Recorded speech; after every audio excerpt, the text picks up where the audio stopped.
Aya, I give out my number later so many people call me I very busy I cannot do any other work. Aya, I don't want to put my phone number lah WhatsApp later people WhatsApp me no reason call me. I also very busy I don't want. Anything you want you email me Have you ever thought that way? Okay, I have. Okay, I thought that at the start, right, I have the problem of how to scale. Like for example, like this, right, I'll be looking for WhatsApp blasters, something like WhatsApp blasters. Like maybe one day manually I can send 20 messages and then I can talk to like a few people. But if I send a blast, right, I can send many more. That's what I'm thinking. So I'll be taking my time to look at WhatsApp blasters, comparing prices, learning new softwares, and then if since like calls, right, I don't want to take so much calls, right, I'll put like, okay, you need to fill in Google form, then I call you. So what am I doing at the start? I am trying to scale without having money, which is not how the business works, real estate agent.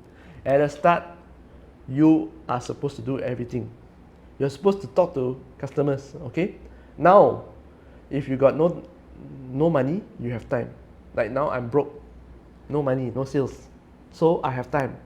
So got time, I'm supposed to be talking to customers. Like this yesterday, I was talking to the customer, prospect about the market, the situation, the condo that he wants to rent. But I reach out first. Okay, that is what I'm supposed to be doing.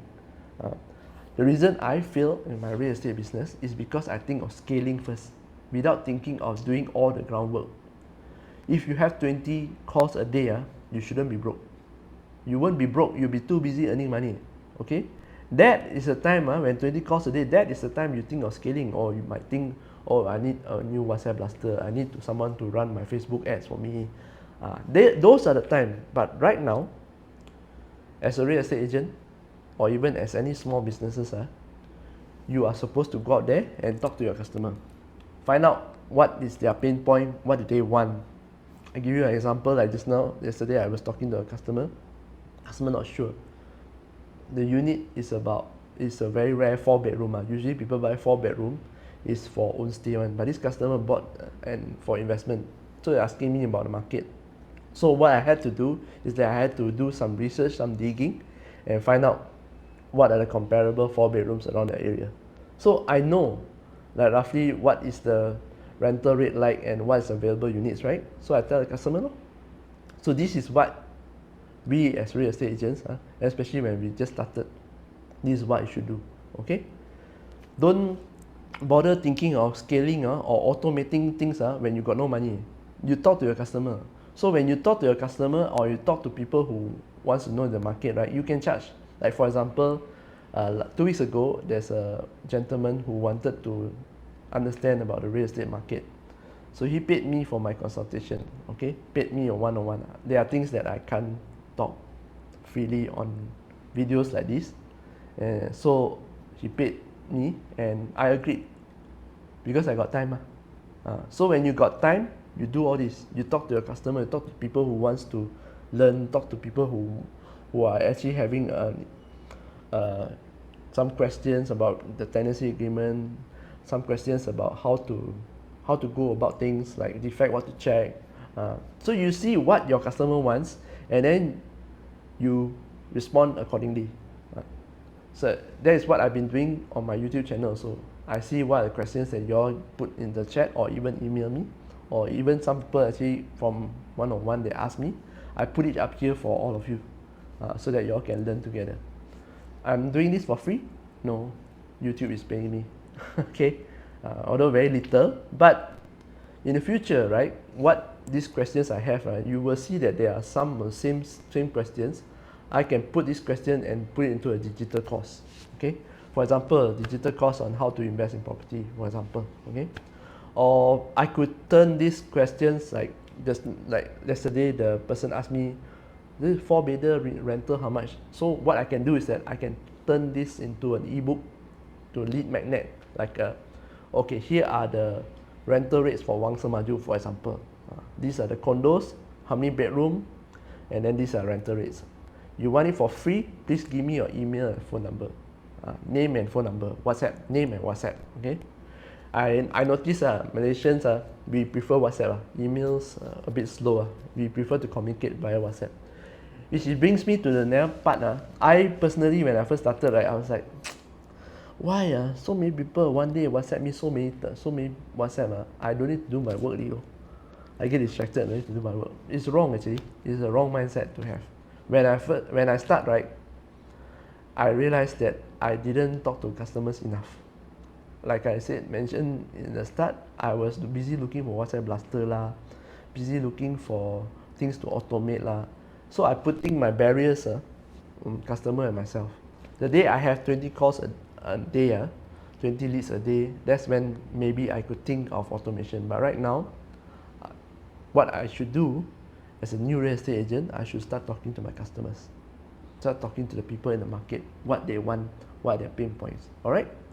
So I hope this video has been helpful to you, and I wish you all the best, whatever you do, whether you're a real estate agent or whether you're a content creator or small business. This is actually applicable, okay? Just do the work first. Don't think about scaling. Don't think about, oh, when I grow big already, I'm going to be very busy. Bro, sis, now you already broke. What scaling you're talking about? Now you also don't understand your customer, don't know what they want. What are you talking about? Okay? Do that first. There is one more non-scalable thing that I should have done way back when I was an agent. That is do the property videos that I'm doing now, like the property tours that I'm doing now. I should have done back then. Instead of giving myself excuses, this one, if I put the video out, other agents will take and use and then go and close. Yes, that's exactly what happened to me actually.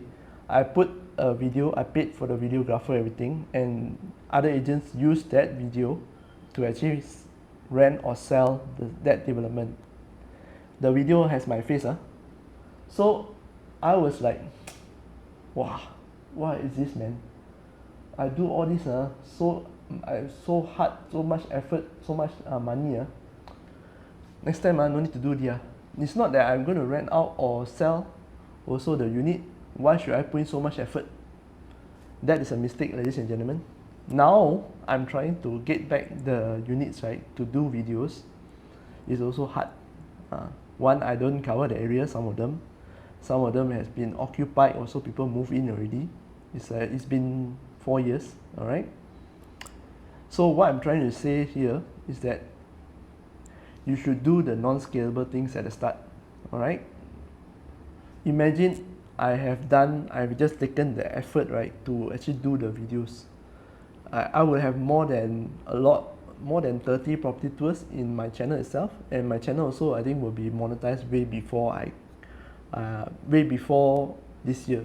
And I will have not just monetized, platform monetization, I would have actually built a bigger authority. Then I will generate more leads.